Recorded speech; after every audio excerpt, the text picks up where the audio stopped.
Welcome to On the Chain. This is Jeff here with co-host Chip. What is going on, Chip? What's going on, everybody out there in the On the Chain community? Is the XRP price set? Is it a set up? I said it That's last night. interesting. Set it and forget it. Set it and forget it. Global liquidity crisis. Is there enough liquidity around the world? Is there enough fast liquidity, instant liquidity, rapid liquidity? That's what I want to know. Black Swan event. Are we on the precipice of World War One, two, three? Go. Crazy. Let's do it. Welcome to On the Chain. Welcome everybody to On the Chain. Go ahead and drop where you're coming in from. City, country. We are all united around one thing: decentralization, blockchain. There's only one way, and it's decentralization. That's where we're headed. We're all going to get there together. And it doesn't matter which country we live in, because we are unified in the fact that we, the people, are going to start getting what we want. And we're a little bit tired of what the elites want because they screw everything up pathetically and royally. So it's time for the people to have their say, Jeff. And finally, I think that's what's going to happen. And you know, they have I thought we'd jump right into this FTX. So the FTX last week, you had this, Carolyn Ellison, SBF's ex-girlfriend / she's the one that ran the Alameda, the investment arm of the company. And what we're going to listen to a little bit here, Jeff, is one of the all hands meetings. It was like November of 2022, right when things were blowing up. And the first question you're going to ask yourself as you listen to this is, how in the actual hell did anybody, any organization throw money at these guys? Insane, It is rational. I mean, honestly, did you do any due diligence? I mean, you have people that can't even speak. They can't even communicate. But let's listen to a little bit to Carolyn Ellison. This was an all hands call this one is a cleaned up version of it. Brandon. But it is, let's listen in, Jeff, and we'll workshop it. All right, let's do it. Okay, let's get started, I guess. A bunch of people. Yeah. Yeah, let's get started, I guess. A bunch of people. I guess I'll just start by saying some stuff, and then you guys can feel free to ask questions. Yeah, so I guess you guys have probably seen a lot of what's happened. You know, when you start a sentence with "you guys" is probably, it's not going. You guys are probably asked a bunch of questions and stuff. You know, and I guess yeah, and silence. I mean, Jeff. Honestly, no response, no commentary. I've been on calls with none. I've been on calls with people like just in the business world. You know, we've been on calls with everybody. Pick your worst call you've ever had. It doesn't go this badly. I mean, and this is somebody who's leading Alameda, right? This is somebody who's giving an all hands, and all hands is when everybody in the organization is on a Zoom call, or they're in person, or they're listening intently. Like, you're going to deliver some information, and let's hear what's going to be delivered here. Let's go. On, I don't know, Slack and Twitter, but I could just start by giving a general overview of the situation. Well, please. I think the basic story here is that starting last year, Alameda was kind of borrowing a bunch of money via open term loans and use that to make various illiquid investments. So a bunch of FTX and FTX US equity, a bunch of other ventures, investments, etc. And then with crypto being down, the crash, the Reddit crunch this year, most of Alameda's loans got called, and in order to meet those loan recalls, we ended up borrowing a bunch of funds on FTX, which led to FTX having a shortfall in user funds. And so with the so nonchalantly, we had it led to a total crash of the entire company because of our stupidity. Yeah. I mean, this is unbelievable, Jeff. This again, VCs, venture capitalists by the droves were throwing money at these guys, and nobody did a bit of due diligence. Nobody found out. Oh, well, we had a shortfall. Yeah, we had a shortfall. And consequently, we there was no money left in the till because of our idiotic ability. And guys, that's how it goes. once there started being like fun about this and users started withdrawing funds, they kind of eventually were realizing that they were not gonna be able to meet like the They were realizing. It's like the straw man, the classic straw man. They were realizing. I'm sorry, you were running it, Jeff, and they were realizing. Who but are they were they? realizing it. The infamous. Let's see. Maybe she tells it. They were realizing. She didn't realize it. Scam Bankman Fraud did not realize it, but they continued withdrawal pressure. And so reached out to various people, but ultimately like Binance. Ultimately, Binance and CZ was the one who came through with an offer to acquire FTX.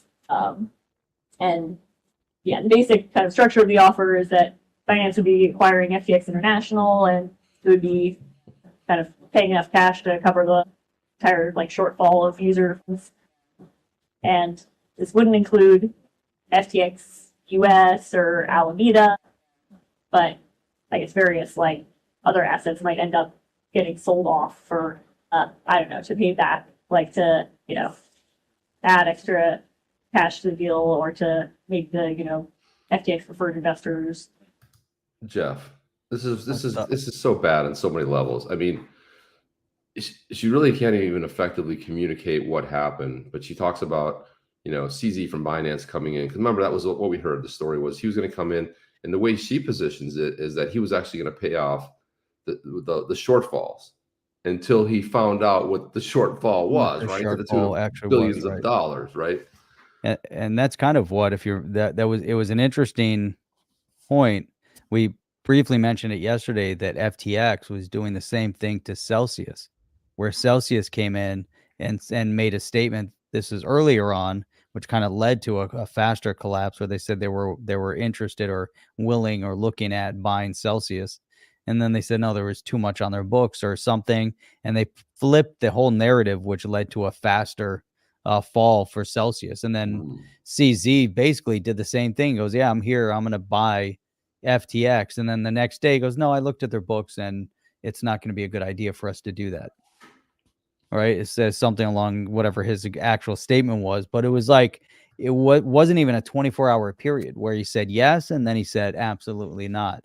And then all of a sudden everything just blew open, Yeah, you know? but again, So you wonder, you know, the inner workings, you know, here's the interesting dynamics. I mean, first there were a lot of, there's a lot of moving pieces to it, a lot of back end things that are happening between all these different entities.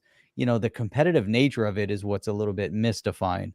You know, I almost look at it like what was going on with Bill Gates and, you know, and, you know, the whole development early on, you know, with Microsoft, and then the battles that they were having, you know, with Apple at the time. You know, and so, you know, there was in the early days before anything actually launched, when these guys were still working in their garage. I almost feel like these are the kind of backroom battles FTX, you know, was having with Binance, which is having with Celsius, except these guys are playing around, you know, with billions of dollars of other people's money. yeah, Doesn't it kind of seem like schoolyard stuff? it seems very rudimentary, very juvenile, like very green, right? And the fact that she says Green, that, right. well, we'll just sell off some funds, you know, we'll just sell off to pay for it, to raise money. It sounded like she was inferring that they might just go ahead and try to cover what they had blown by dumping some other, you know, and other cryptos. But the other part of it too that came out in the court case was the fact that they were, and I think people made much bigger deal out of this, because they were like, Sam's instructions to Caroline was keep everything under, with Bitcoin, we want to keep it under 20K, right? So dump 20K. So they were basically dumping Bitcoin left and right. But I'm like, whose Bitcoin were they dumping? Were they dumping user funds? I mean, and to think that FTX could actually manipulate the price of Bitcoin, I think is a pretty tall tale. I don't think there was enough there on the bones for them to be able to manipulate. Of course, all over X, you know, crypto X, you saw everything where they were oh my gosh, they were trying to suppress the price, they were trying to, you know, modify it, they were trying to influence it. Yeah, maybe so, but I don't necessarily know that they had that ability. The weird thing is maybe they thought they did. They could actually Right. manipulate the price, right? Yeah, and they probably had that feeling. Yeah, I just want to give a quick shout out to everybody that's watching us over on Rumble. We started streaming on Rumble again yesterday. We will be streaming on Rumble ongoing, and we're going to start doing a Rumble only stream as well. So we'll have all of our YouTube on the chain family joining us over on Rumble one night a week. So we're excited about that. So we've already got people watching us live on Rumble. So if you guys are Rumble oriented and you're over here on YouTube and you want to check it out tonight over there, do that. We have a chat open over on Rumble as well. So you guys can post comments. Got the chat going on YouTube. So it'd be great. You guys can see the commentary when you're on Rumble as we post it. So, and there we go. We got Crypto Crazy says that the stream keeps pausing over there. So I don't know what's up with that. I'm monitoring on my side. I don't see a pause from my side. And then ASM Futures over there said hello, hello, hello, echo. Hello. Anybody There's here? probably So, there's just not a lot of people chatting yet. So well, over there, but we have, but it's good. Yeah, we're starting to gain some momentum on Rumble, which is good. yeah, the idea is that, on Rumble, we don't, Rumble believes in free speech and Rumble believes in non-censorship. And there's oftentimes when Jeff and I want to say oftentimes, all the time, we could choose certain words and be careful what you say. And we're basically self-censoring ourselves, right? So if we were to do one show over there, we could basically not have to worry about that we could pretty much speak our minds. And it's not that I don't think it would change dramatically, but having us think all the time in the back of your head of like, can I say that? Watching from the AM FM radio. Tuning in You're watching from the AM FM radio. You're watching from the AM FM. Okay. All right. He's old school. So you don't have to listen to a lot more of this. I mean, the whole call is yeah, there you go. The whole call is a disaster. But I thought you guys should hear it because, again, who in their right mind, when it comes to venture capital, I don't know that anybody was doing any due diligence. Even with the SEC, them going and talking to the SEC had never said, hey, well, open your books. Let's take a look at what you're doing. What are you guys up to? And every time you raise a new round of capital, it should be predicated. There's still going to have to be due diligence, right? I mean, I've gone through massive due diligence just on seed round raises. Okay. And you have to see where, they were way beyond that. And I just don't know who just throws money. Is it because, well, Andreessen Horowitz is in there and so-and-so's in there and every other investor's in there. So does that automatically make it okay? Is that what they got the pass where there are enough known named investors in there? And they were like, I mean, Jeff and I used to talk about this all the time, like offline, like, do you get FTX? No, I don't get FTX. Like, where's all the money coming from? Like, how did they come out of nowhere? Seemingly, like within 2 years, they had every top, they had, Brady, the quarterback from, former quarterback from New England and most recently Tampa Bay, paying him a ton of money and all these stars and everything else and Super Bowl commercials. I'm thinking to myself, is the exchange making that much money, Jeff? Like, were they killing it to the tune of where they were outperforming a Coinbase or a Binance, which is the largest? You see Binance doing all this craziness. Yeah, FTX putting their name on stadiums. I mean, they're one of the first, other than Crypto.com was sponsoring Formula One and doing things like that. But FTX just came out of the gate, and they were taking every, whatever investment money they had, they were probably buying stadiums. They were just buying name recognition. But yeah, the question is, where did the money come from? How did it come that quick? We had many questions about it. And then what happened? And then where did they go? And then the next step was government. And that was even more shocking. That's when that's the major red flag. All of a sudden, government invites Sam Bankman-Fried and FTX in to consult with them to start, looking at potential crypto legislation. They brought him in. They brought FTX in. Of all the other exchanges and people that have been actively involved in crypto and tech for all these years, they bring the newest, greenest company in, and then we see how friendly everybody was, and then we find out his family connections to the blue team, the parties, and the money, and all of these things really started revealing themselves, relatively quickly. And then we look back and say, oh, okay, well, I guess we were right all along.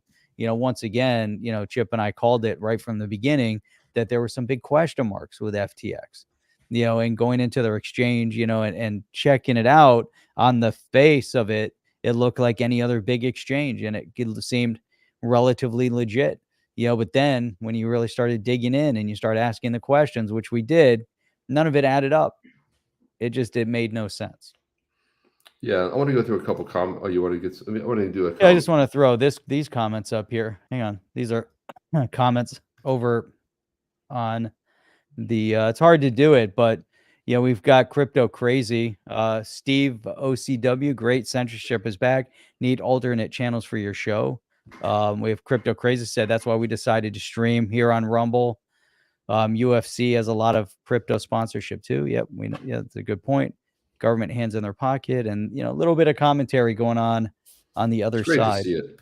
It's super great. I'm super glad awesome to see the comments going on here on yeah, and then on the Rumble side. But go and pull some of these up. Oscar said, follow it on Rumble. Suggest everyone do the same. YouTube will eventually eat your souls. Good to have a backup. Yeah, and our backup used to be Library, but we all kind of know what happened there. So unfortunately, I think probably out of any of the people in the space, we were there the longest. We had Jeremy Kaufman on 3 years ago, and with that show, the name of that show was YouTube Alternative, decentralized YouTube, right? That was sort of the angle, and why we were so interested in having him on, because of the whole censorship a bit. Crypto Caddy says Elizabeth Warren owns YouTube, home of the follow the science and saying no that C word, and smells pretty control freaky, like California. So exactly like California, and California is trying to get crypto legislation by 2025.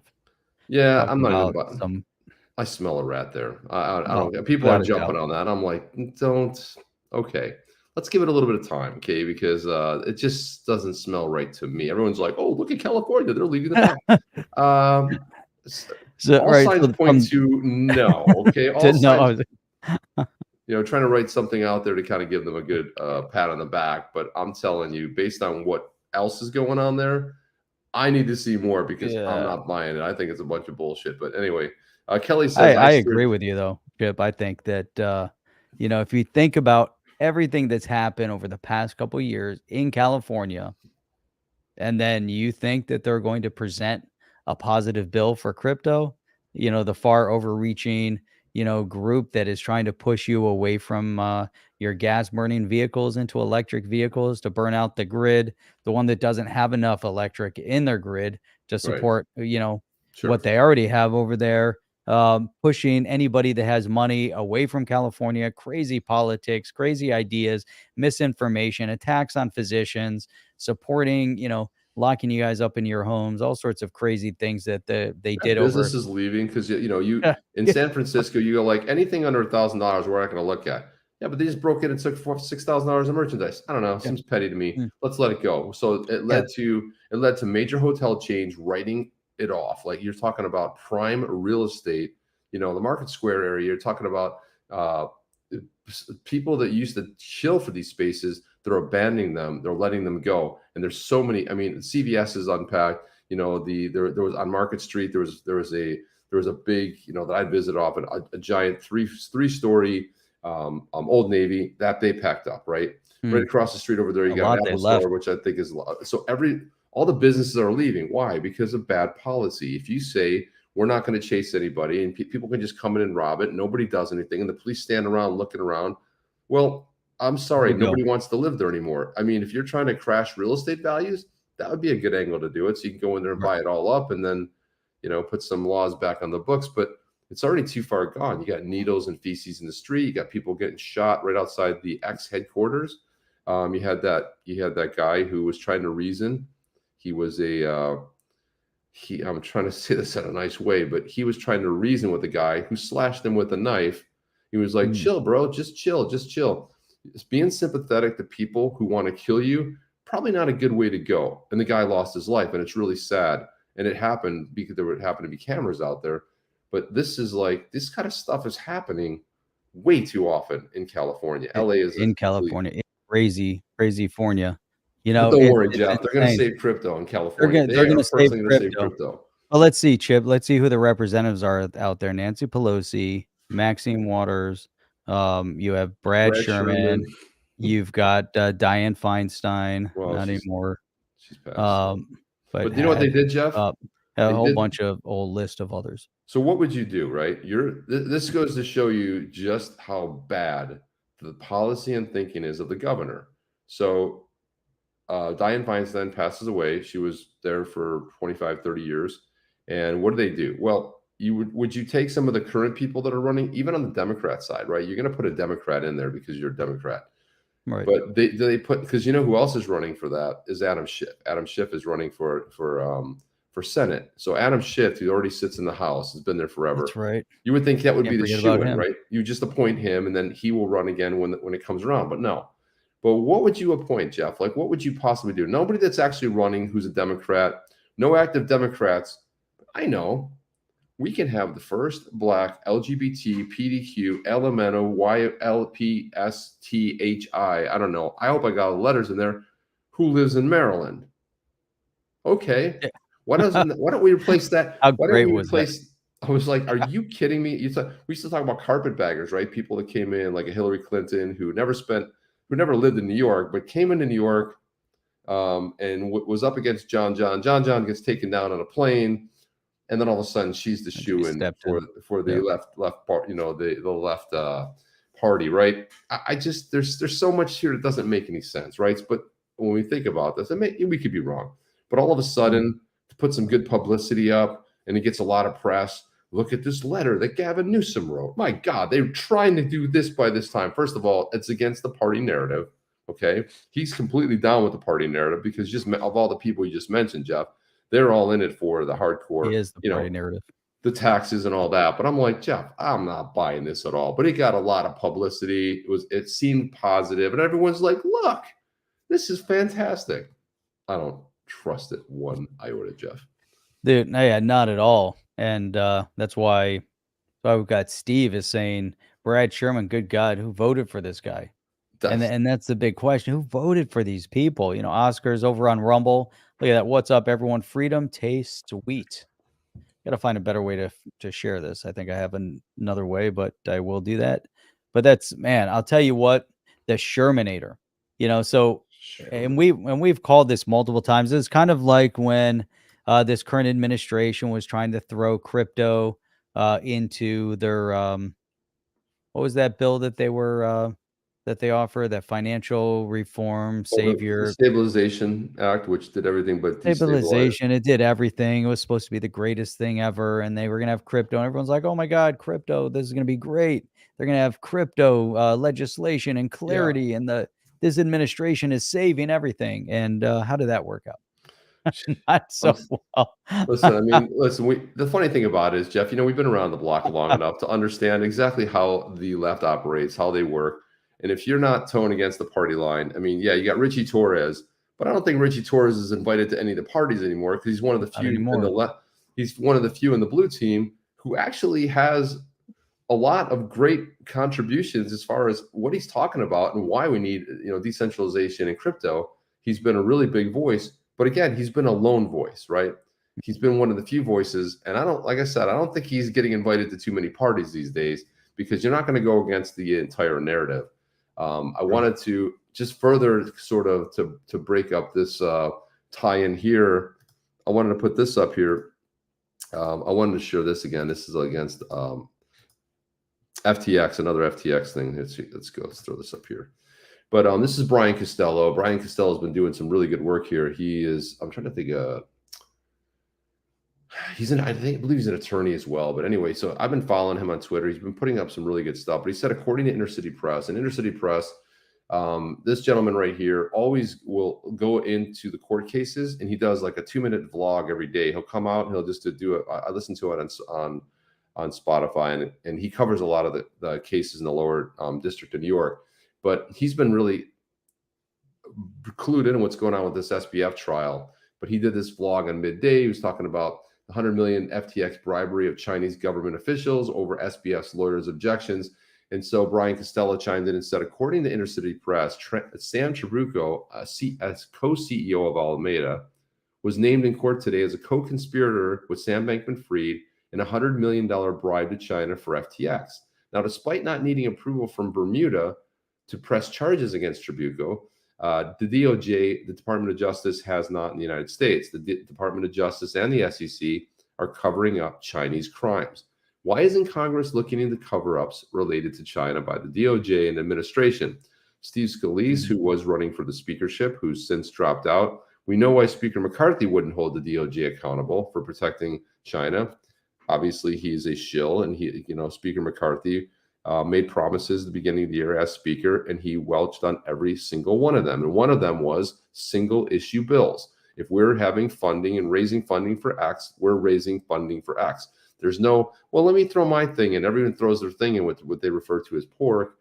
And that was the whole idea, single issue bills. Everything that he agreed to do, he didn't do it, so they got rid of him. And oh my gosh, he thought holy hell would have burned down. So McCarthy wouldn't hold the DOJ accountable. And are you ready for the task, Jim Jordan? Isn't this your job as chair of the judiciary?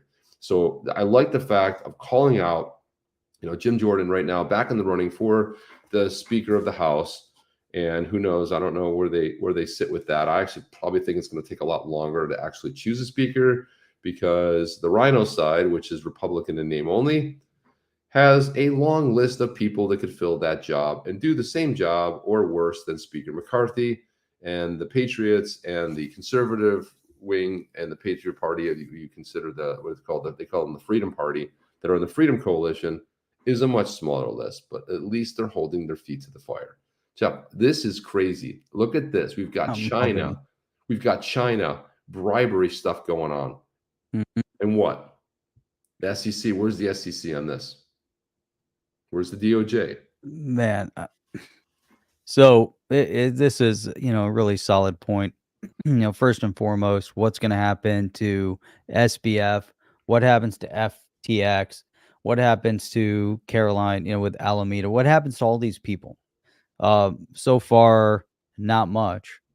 But there are some major questions. Again, it comes down to where did the money come from? How did it happen so quickly? Was the money now funneled from China? Is that where the money was funneled from? What with the one thing, and I just think there's a lot of facets to this.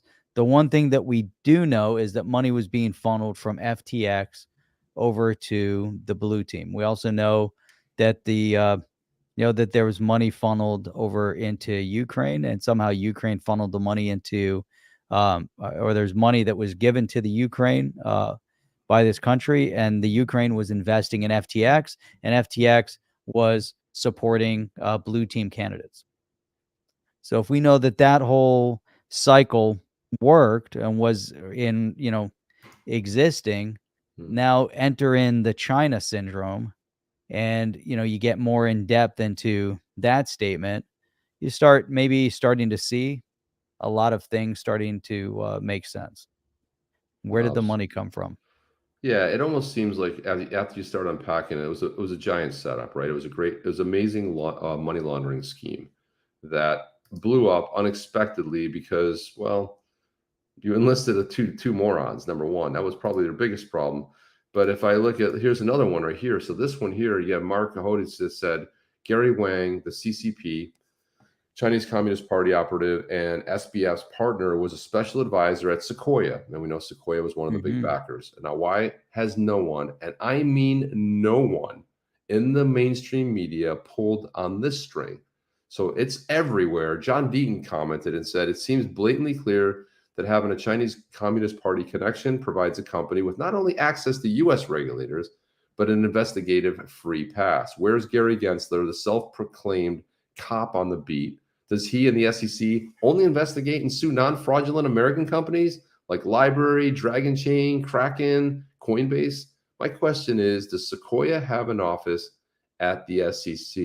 Boom, Jeff. Whoa. John Deaton opening it up. And this is something that you and I have we've talked about, and also too the connections to Binance as well, to the CCP. So if you start looking at right, that's another one. Binance. There's a lot going on there, Jeff. That's a tough one. I still want to know, where did Binance actually start? Did Binance start over in China, or did Binance start in Singapore? Did they start in China and then move to Singapore? Isn't that where their supposed home base? What CZ said, we don't have a corporate office. Our corporate office is wherever I am.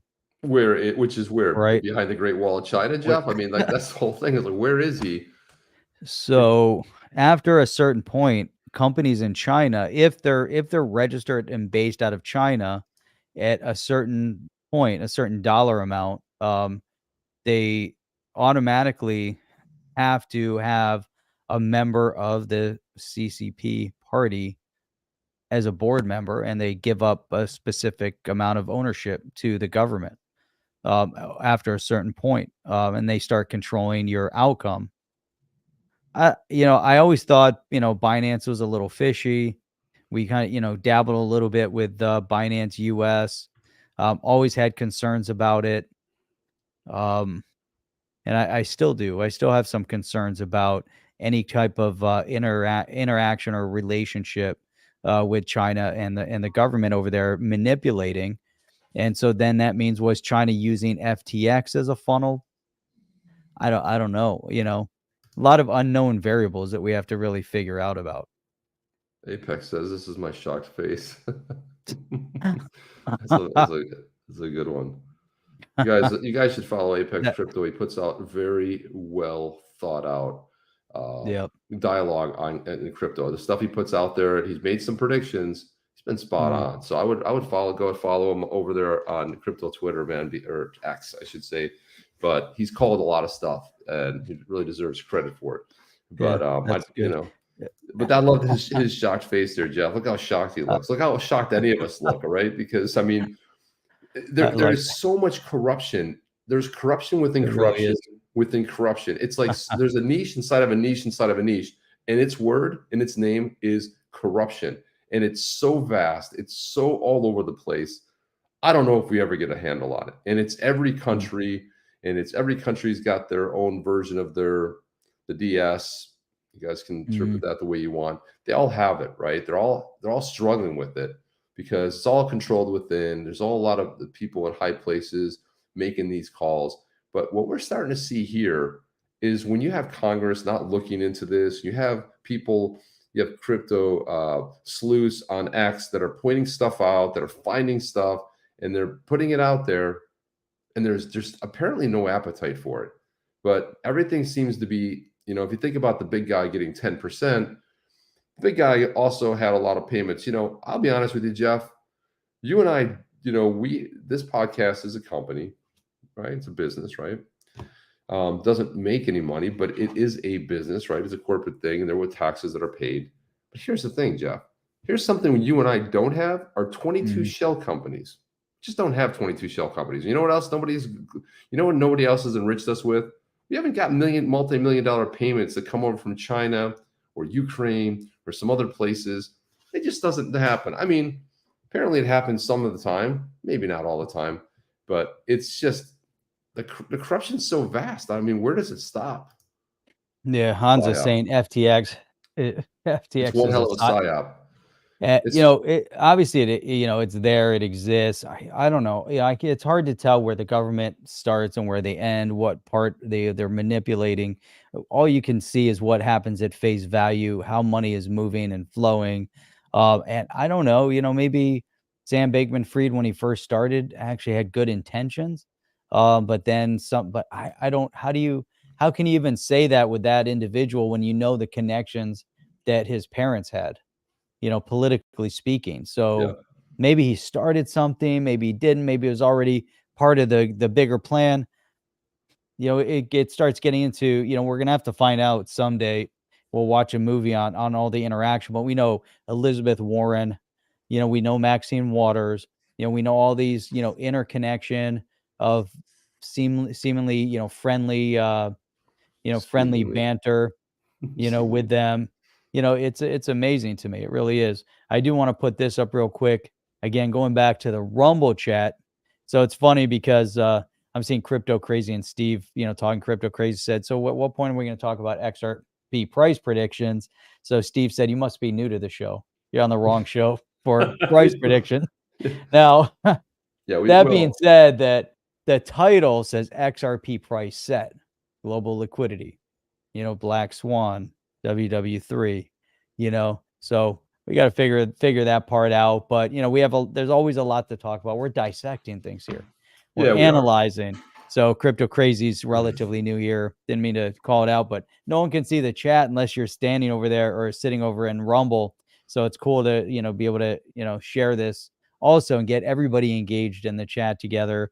That he's not looking for any Moon Boy prediction. I just wanted to Yeah, know, by the way, just, you know, opinion. we don't make what our opinions predictions. are. Lydia's We over there. talk They're about it. usually part of the bigger plan. So Yeah, really cool to see. honestly, do we see XR? I mean, I believe that if you just follow a lot of what's been said, a lot of where it's going, a lot of what's being built out, you know, XRP wasn't designed to be 50 cents, right? I think we're all pretty much clued into that. You know, I mean, the high of $3.50 plus, $3.50 plus, we saw a little run up about a little over a year ago. That was like $1, you know, 80. So, I mean, is it going someplace? It definitely is. Is it going to break an all-time high? Yeah. In the next bull run, I imagine it will probably blow past the all-time high because it was artificially suppressed in the previous bull run because of this whole lawsuit, right? It was really one of the only altcoins that did not have an all-time high.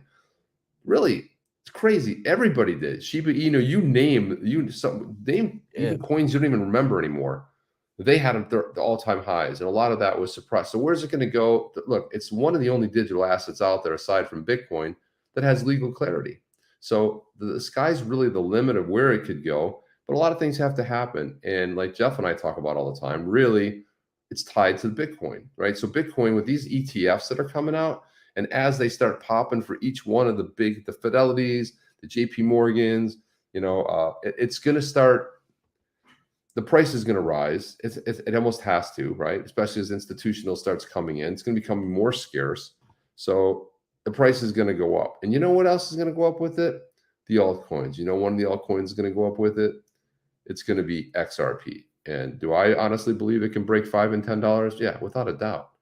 Especially in the next bull run, I feel like it could probably get up pretty, you know, in the 15 to 20 range. Has it ever done that? No. So we don't have a precedent to look at. But what we do have is legal clarity, free sailing, and the fact that David Schwartz has come out and said, well, yeah, we never designed XRP to be, you know, 20 cents, 0.006 cents. It wasn't designed for that. So I have a feeling in the next bull run, it's probably going to have a pretty good, and it could even displace number 2. Who knows? We'll see what happens. But I feel it'll be, we'll get there. Maybe in 84 years, Jared says. Something else, but there you go. But 84 years, you know, somewhere along that mark. There you go, right there. Mark Smith then putting it down, $3,824.43. Book it right now. Book. There it is. There's your price prediction. You got Mark with your price prediction. You got Crypto Caddy saying it's $5 right there, $5. So, you know, and everybody on this one, your guess and your prediction is as good as anybody's. Mark says, wait till a group of BTC spot ETFs are approved at once. Right, exactly. You watch what happens. That could actually kick off the next bull run, and the next bull run, it's going to be fun. Yeah, that's a point. Big bull runs started within one spot or one location. You know, one asset, which is going to be Bitcoin. Bitcoin's going to start the next bull run. So so far it started every bull run, but that's where you're going to start seeing the first realization. So if it comes to a spot ETF. It's going to be interesting. You know, you start seeing some things like that happening, and the market's going to is going to change, and it's going to start moving in an interesting direction.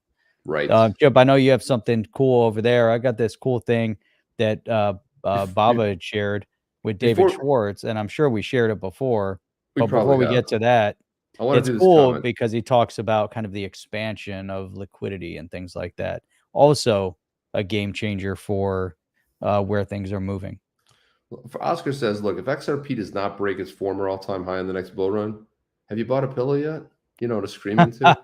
So get my pillow, my pillow, my pillow, my pillow. You know. And then what we could do is start betting steak dinners. You know, it'd be interesting. Start setting price points. I still want to know why we're driving to Orlando when we won the bet. Come down here and pay up. I mean, we're not driving to Orlando. There's no steakhouse in Orlando that I want to go to. No. But come on it's down either here. Burn Steakhouse, which might be overrated, or there's some really good steakhouses down here. Maybe kind of in. Of course there are, There's some man. good ones in Fort Lauderdale, Miami area. Right. Let's do that. Why don't we just do that? That's a great idea. We should do that. So you want to do the David Schwartz one first? Let's do the David Schwartz one first. And what we need to do is pick out the steakhouse, and then we just need to share it with Coiny 203 and Mr. B and say, look, we picked out the steakhouse. Come on down, pick a date. Coming down, we win. Maybe there's something. Yeah. Okay, I don't know. Maybe there's something that makes it a little bit easier. I don't know about Palm Beach, but from Boca to Miami, there's some good stuff. There really is, yeah. We'll minimize the drive down for them, right? I mean, as long as we're not driving 3 hours, like they're Miami. driving 4 hours to Miami. They're driving 3 hours down here to the, to the Boca, Fort Lauderdale area. As long as that happens. So throw out the David Schwartz thing. Let's listen in here. Schwartz. Here we go. There he is. There's the man. The man. Looks like he's say something really important right now. I don't know if he is. He looks like he is. He looks like he's got the right shirt on to say something important. Got the right background to be saying something important. And he's got the right expression to say something important. He's got the perfect the beady eyes. expression, The beady eyes, and a hidden microphone. Just remember, Jeff, when I saw him at the proper party and I had my 12-second interaction with him, I'm like, David, just come on the chain. We're gonna have a blast. It'll be fun. We'll have a great time. He goes, I don't think Brad will let me, and he ran off. I gotta ask Brad. Something to that effect. I gotta ask Brad, and he ran off. I'm like, what? I don't know. I think it was just like something he thought of, and he like just disappeared. Who knows? We're gonna pursue him. We're gonna get him eventually. One day we'll get him. Just come on here, man. You're gonna have fun. We're gonna have a laugh. It'd be great if he was on here with us. How great would that be, man? Yeah, I mean, so what? I mean, he's funny. We like to have a good laugh around here. What the hell? Put him on here. Plus the chat. We'll have great questions. It'll be great. Yeah. Fun for all. Go ahead and play. What does he got to say here? Let's see what he has to say. Here we go. Ready? I'm hoping that we're going to see. Can you hear it? As real world. It's tough to hear, man. Oh, come on. It was loud before. How come these get all muted when we put them over here? I don't know. I think that has something to do with it too. I don't know. I can't hear it that well. All right, let me try to download it and change it. See if that helps. Meanwhile, let's do the other one. Let's do this one here. Hopefully this one is okay, but let's listen. Sticker behind you saying that. But this one here, this is Stu Alderati was on CNBC. Obviously, Stu Alderati, you know him as general counsel of Ripple, but he was on there. Let's see, where's the volume on this? What's going on here, Jeff? I think this is okay. You've got a sticker behind you saying that Ripple is not a security. And obviously there's been a lot of contention in the United States, even though you do a lot of business outside. If you could have more reason to do business in the United States, it would be, I would assume, exponentially more great for Ripple. In terms of the legislative environment right now that we are seeing, I suppose the cross activity, no real determination as to what's what. Legislators don't seem to be able to agree. And now all of this coming at a time where we don't even have a Speaker of the House. Do you foresee any kind of clarity coming in any kind of short order for cryptocurrencies, for the likes of Ripple, for anyone within the industry, or is it something that's just going to have to be put on the back burner until perhaps the presidential cycle is complete? Yeah. So what the sticker says is that XRP is not a security, not that Ripple is not a security. Ripple You just can't fix it, Jeff. Nobody can figure out, because he said you have a sticker in the background that says Ripple's not a. He's like, no, it's XRP. Come on. This is the digital token XRP in its tech stack. Other developers develop on the decentralized XRP ledger blockchain. We own XRP as a digital asset. We own a portion of it, but we don't control it. But to get to your question. Outside of the U.S., in regions like Singapore, in the UK, in the EU, in Dubai, in Brazil, in Australia, in Japan, I can name others. I was thinking he was going to go through every country because I was like, you could really name every country, or you could just say every country except the U.S. Right. But I think it's more powerful if you start naming countries. When you start naming countries, it's a lot better. 230 countries, and then there's the U.S. with a bunch of moronic idiots like Gary Gensler and Elizabeth Warren, Brad Sherman, the haters. So he finally is going to stop with the companies here or the countries. What we have is rational regulatory frameworks that are not looking to push out this innovation, but are looking to say, hey, look, if you want to come into our country and you want to develop this innovation, you can do it, so long as you satisfy our rigorous regulatory regime. In the U.S., unfortunately, we have lost our way. And we've lost our way because we have politics and power being elevated over sound policy, meaning we have certain agencies who are fighting over who is going to get to control, from a regulatory perspective, the technology, rather than satisfy what is the right policy outcome, which I think the licensing framework that we see in it and the Monetary Authority of Singapore pursuing a proper policy outcome through a licensing framework. So right now, unfortunately, in the U.S., the issue of how to label a digital payment token properly, whether you label it as a utility token, a payment token, a security token, that's not left to a regulator and a rational regulatory framework. It's that issue is now being fought in the courts. And Ripple has been on the forefront of that fight with the Securities and Exchange Commission here in the U.S. We have been defending the issue of whether XRP, again, the digital token that we use in our tech stack to enable our customers to benefit from our products, whether that should be classified as a security or it should be classified as a commodity or a virtual currency. We won that issue. We won that issue on July 13th. So hence the sticker XRP is security, which I think gives XRP clarity in the U.S., and XRP as a digital token is now uniquely classified as a non-security in the U.S.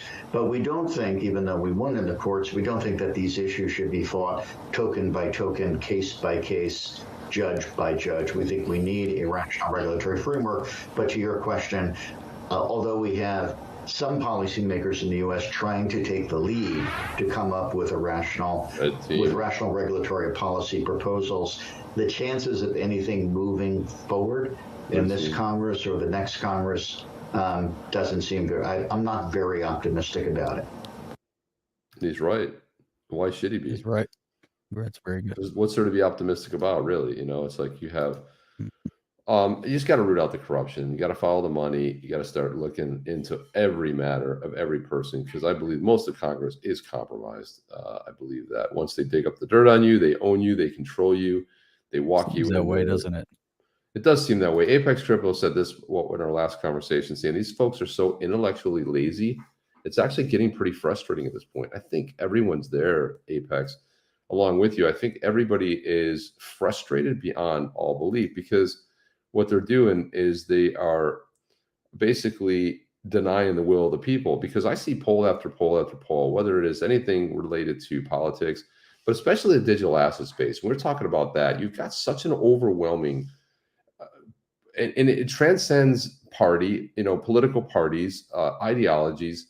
I mean, you might say, well, there's sort of type of people, but no, there's people from all walks of life, right? There's people that are really wealthy. There's people that are just trying to put a little bit of savings aside and buy a couple digital assets. There's people that put their money into Bitcoin.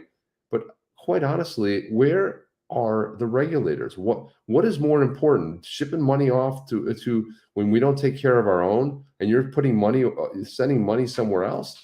It doesn't make any sense to me. Unless you're actually fighting the good fight and rooting out evil, that makes all the sense to me. But I'm talking about contrasting two different policies here, where we have somebody like a Jim Jordan who would probably put something up for a vote pretty fast and quick. But if you're not listening to people and you're out of touch with what people want, and we want as investors the ability to just have that freedom and clarity, and then you got the regulators like Gary Gensler. So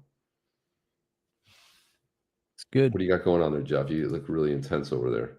I was trying to expand this thing, and I did it, but then it was locking me in, and I couldn't get the window to move, so I kind of got stuck.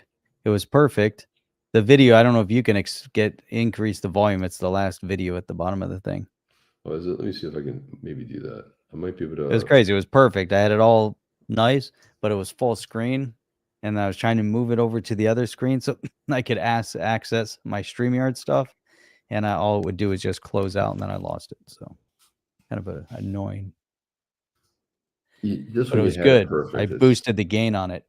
Did The you? gain was nice. Yeah, I should have used a different. Let me see. You could just pull it into a video program, video editing, and then just boost it. I have this boost program that I'm going to try. I'm going to try it first to see if that works. I don't know if it works on video, but we'll see. It does. It's great. It's amazing. See it over on Twitter, and then it wasn't even loud anymore. You know, on my side. You're right. It does always seem like if we play it, it sounds okay, but the next thing you know, it's like some reason it's like always so low. Like people don't check the gain of their videos when they upload them. You know, there's that sweet spot. If you're in a video editing program, you don't really have to do much because it basically tells you where you need to be. So low. So it's just very bizarre to me that we'd even have this. Let me see here. Let me look. Here we go. Let me see if this will work. If I'm able to boost it a little bit. I don't know. Crypto Caddy saying they have plans for all of us. Individual ESG who arrived at the party as the shaper of people's choice. It's like it's really amazing, as we start seeing things kind of unfold. And this goes back again to what we're talking about, California trying to take the reins for crypto. There's going to be a major fight as to who's going to control the outcome of cryptocurrency, and they want to wrestle it out of the hands of the people, which is terrifying when you have, individual states like California. Now, Wisconsin, Wyoming, they were passing some clarity as far as crypto banking and things like that. That was great. We started to see some nice clarity. We still have the token taxonomy act that's kind of floating out there. And so that needs to be reeled back in, and we have to see some real clear cut legislation. Obviously, right now, can't get anything through government until there's a brand new Speaker of the House. Hopefully, they're going to narrow down a speaker this week so we can start moving forward, and maybe they'll push through some more crypto-based legislation. I think we need to have some direction as far as where we're going economically, where this space has some true, clear grit. Especially considering what's getting ready to erupt on the world stage. It's interesting because I think the world, overall, the world is hoping that we're ignoring what's going on over in Azerbaijan and Armenia. There's some conflict brewing in that region, and they're about to go toe to toe in a full scale war as well. And no one's even talking about that. So we got flare ups all over the world. There's this power vacuum. And the vacuum, there's other entities. Everyone's vying for a position of power. Just like with crypto, there's a power vacuum. And here comes Newsom, and he's like, hey, California is going to fill that vacuum. We're going to be the power brokers that are going to start creating some normalcy for the space. That's what's happening. Yeah. Well, that's okay, because remember, federal law supersedes state law. So good luck on that anyway. That's why I find it's a sham. But anyway, I think I boosted it too much. Here we go. I'm hoping that we're going to see, as real-world asset tokenization projects grow, I think the XRP Ledger is going to be a really good platform for them to launch on, particularly because of the low fees and because of the integration with the DEX, with the proximity to sort of the movement of funds. The ability, if someone's going to buy, what do you want to do with a real-world tokenized asset? You want to buy it, you want to sell it, you want to hold it, you want to transfer it. And if you want to buy it and sell it, you want to be able to do that with whatever asset is convenient for you. You don't want to tie, if you tokenize some sort of debt, like you don't want to tie it to US dollars, because then that limits access to it to people who have sort of proximity to US dollars. One of the things the XRP Ledger is good for is giving you sort of proximity to many different assets, and that exchange is seamlessly built in. So I think that's going to make, that's one of the many reasons why the XRP Ledger is going to be a good place to launch tokenized real world assets. I think we'll see that in the next year and a half. Cool. Yeah. And I think that's meaningful, Chip, just to see the direction of things that are possible with the XRPL, proper tokenization of real world asset. And one of the things that he brought up, people want to be able to use something that's easy to access and within close proximity to them. And I think that really, brings up the question. Fiat currencies are typically not, what people are going to want to tap into to start purchasing these tokenized assets. We need a solution that's going to help facilitate it. So maybe, we want to buy it in US dollars. Maybe if it's over in the UK, they want to use pounds, Europe, the euro, whatever they want to use, or, and, all these things are then facilitated through the XRPL, or we can simplify it. And as you break it down, maybe XRP becomes the asset of choice, Yeah. or maybe XRP just becomes the transfer currency. There's all sorts of ideas there. But if we want to simplify, if I owned a piece of tokenized asset, let's say whatever it is, real estate, and I want to transfer it over to you, and it's simple now because it's tokenized. I can prove here's my certificate. It's on the blockchain. It's mine, but I want to transfer ownership over to you, and I want to sell it to you. I want to simplify it. I want to make it happen quickly, and I want it to be transparent and recorded. Why not, but utilizing the, having the technology through the XRPL, and then the purchased, currency that I want to be able to use is XRP. Why not? But maybe you don't want to receive XRP. Maybe you want to receive fiat. Bitcoin, or you want to receive fiat, or whatever it is. You want to use what's easiest for you, and the XRPL has that entire exchange kind of naturally baked into the system. And I think we're getting close. And, Chip, the one thing he brings up that it really resonates is that we want to be able to tokenize, hard assets around the world. Right, but not necessarily to the US dollar, which I thought was an interesting point as well that he made. But yeah, that's what it's going to be. But having that decentralized exchange built into the XRPL, and it satisfies all those boxes you're talking about. People want to buy, they want to sell, they want to hold, they want to. It really makes it possible to do all of those. I wanted to show Jim D said our utterly. I gotta be right back. Hang on. Yeah, no worries. Well, that's weird. So here we go. Our utterly myopic and incompetent Congress is going to give up the opportunities of 500 years to Asia and OPEC nations who want crypto. Yeah, I mean, that's really well said. It almost seems like they're trying to do that. It's not like, well, is it that they're incompetent, or are they actually green lighting? I mean, look what we just looked at earlier in the podcast, right? We talked about the fact that there's so much corruption, especially with the CCP, all these weird connections. And everyone's like, well, I don't know, maybe it's just it just might just be a coincidence. But there's so many coincidences popping up. So I wonder, really, Jim, if it's really that they're the myopic and really incompetent, or is it all by design? It's starting to feel like more by design, because would you let it go when you have the will of the people screaming and hollering and yelling, and they're off there so detached from reality with some of the bills they're passing, the pork they're putting in it?